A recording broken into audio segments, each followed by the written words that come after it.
Great news! I got myself a bike.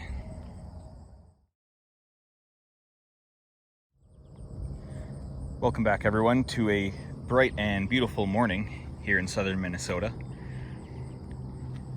This is a 2014 Honda CB500F.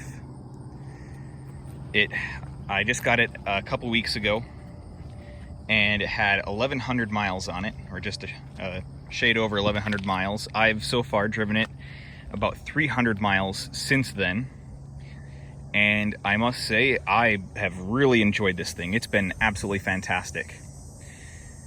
I paid in the $3,000 range for it. I won't say exactly what I paid for, but it was in the $3,000 range. It came with the Leo Vince muffler, this rack back here for mounting stuff. The guy I bought it from an older gentleman who was the original owner to the bike, and I do have the original components, but I actually really like that muffler, and that is way more useful than those stock handlebar things or whatever passenger handholds they're supposed to be. I don't plan on riding two up on this bike really ever, since I'm actually taking my basic rider course later this week.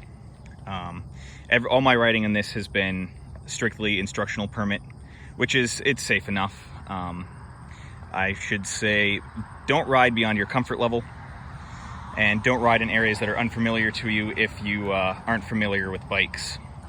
Follow all your local and state laws, blah, blah, blah.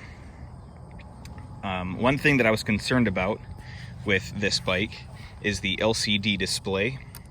I thought it was going to be impossible to read during the day, but and it doesn't show up well on camera, but I've never had an issue with being able to read exactly the speed, revs, fuel, and everything. It actually works really well. I think Honda did a good job for that, considering what it is. I would still prefer traditional dials to a screen, but you know what, that's what you get. So far I've gotten like 60 miles per gallon out of this, which is pretty good coming from cars, and my cars even get pretty good mileage.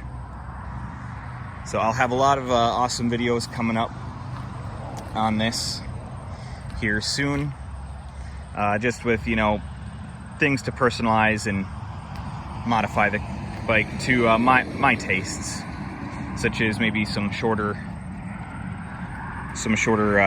clutch lever and brake levers.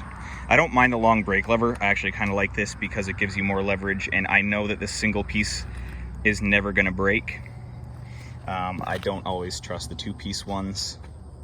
This one, though, whenever I go to grip it, I want to be gripping it with 2 or 3 fingers, and that means that my pinky always wants to get crushed. So I have to grab this with all 4 fingers to make it work at all, and that's just not very comfortable for me. Other than that, it has been a fantastic bike, and I so far highly recommend it to anyone looking for a mid-size, mid-power bike. If any of you viewers have any suggestions or recommendations for things to do to the bike, or if any of you own one of these and know if it has any factory defects or something that needs to be rectified, sort of like the KLR chain tensioner thing, I think Honda does a better job at making sure they have a true final product, but you never know. So any suggestions I'm happy to accept in the comments, and until next time, see you later.